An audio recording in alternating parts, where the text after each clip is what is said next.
Hi, my name is Salma Jenis, and today I will be going over a hip flexor strain case. In order to go through this case, I will be using a SOAP note. So I have subjective is the patient reports their feelings on this condition. Objective is measurable observations which are reliable due to testing. Assessment, the analysis and conclusion of the subjective and objective portion. This is where the issue is presented. And the plan, which is addressing the goals of the treatment and what methods will be used to achieve those goals.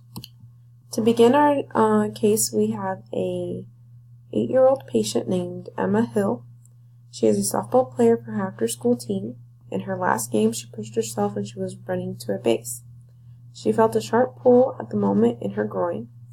Later that night, she complained about the pain in her groin with tenderness. She was more sensitive when walking.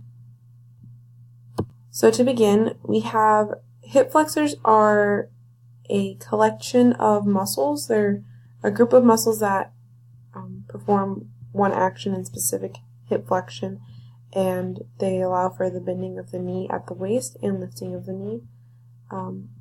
When there is a strain, there is a stretch on the muscle and or tendon that connects to the bones. So the inflammation of the muscle is what causes the pain. When the inflammation is in the tendon, that is called tendinitis rather than just the hip flexor strain. The muscle is stretchy and experiences a strong contraction during a hip flexor strain. So Emma's case is a little rare because when she was running, she usually doesn't need to be running with high knees.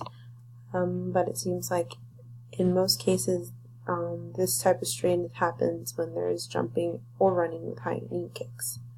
There's also the case of overuse or an abrupt movement, so when she was pushing herself to run, it may have caused it.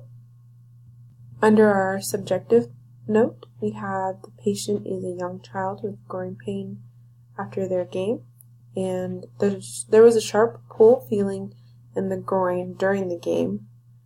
Afterwards, there was pain when walking, and there's pain at the hip. As part of my objective observation, I have with bimanual palpation of the lesser medial trochanter of the femur, there was tenderness and pain. Hip flexion with resistance reports pain. When looking at the gait, it's visible that there's a change to the right leg swing phase. There is less flexion of the hip during that swing phase. Based on the areas of tenderness and pain, the adapted walk, and the description of sensation at the time of injury, the patient has a strained hip flexor. My plan is to redefine activity while swelling reduces and there is enough time to recover. Applying ice, so 20 minutes every 3 to 4 hours while their inflammation lasts, and ice therapy, so that's just grabbing some kind of ice and massaging the area that is in pain while having stretching and strengthening. This is to accomplish our goals of reducing pain, reducing swelling, and normalize our gait again, and return to activities and prevent future injury. To begin, I'm just going to redefine activity. So because she is a softball player, maybe practicing other techniques or skills while she is recovering from the strain that she has. So a little less running, more like pitching or catching type of activities as she continues to practice. Again, ice is just ice therapy or application of ice. Our first stretch is the groin stretch. So while sitting down with both feet facing each other, the patient will press their knees to the floor so they get a stretch right here in the hip area. And then you can bend forward, bringing the trunk down to the ground, holding for 10 seconds and returning to this neutral position.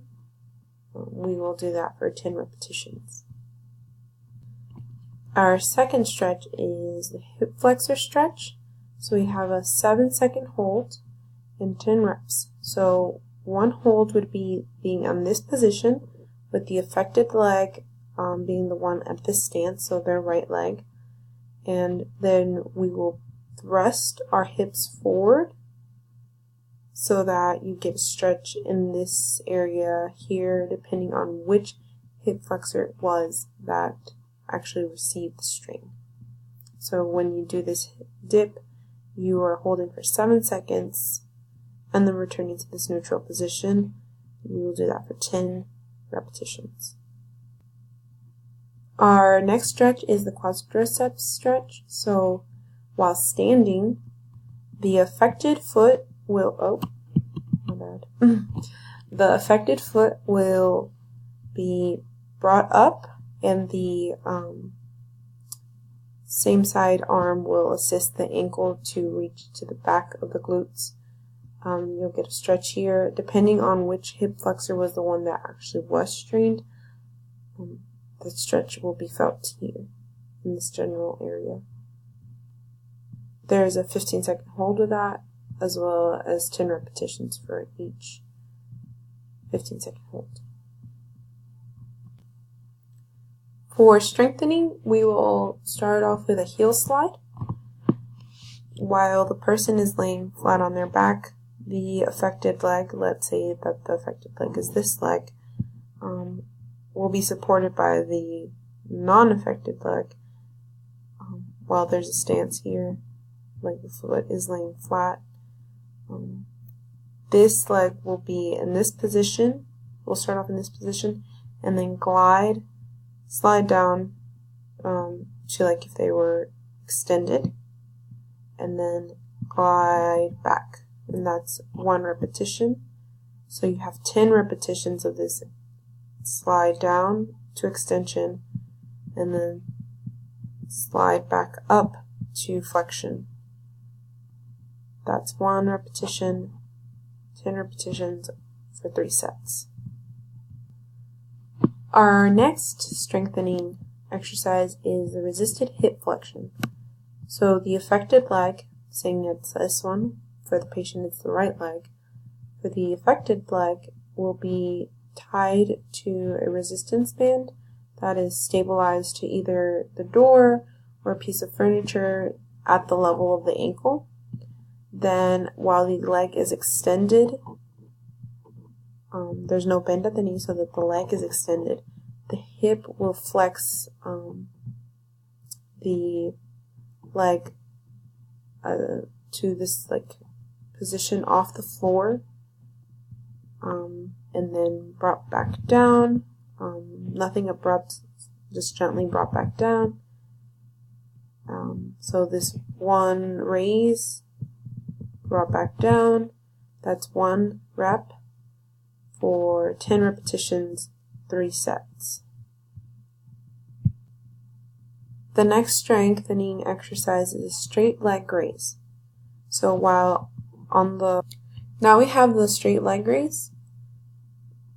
This can be done on a mat or just on the floor. The person is laying down with the supporting leg that is not affected.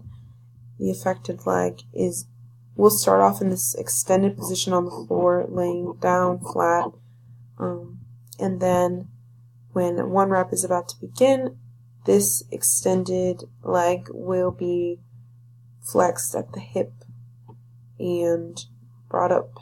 So from the ground up to about this position, and then gently brought back to this laying down position. That is 1 repetition. So you have 1 repetition, that's 10 repetitions for 3 sets. With these stretching and strengthening exercises, I hope to have Emma back to her regular activity and reduce the pain that she is feeling from the strain that she has. Those are the notes that I was able to collect and the exercise and protocols that I was able to design for Emma. Thank you for watching my video.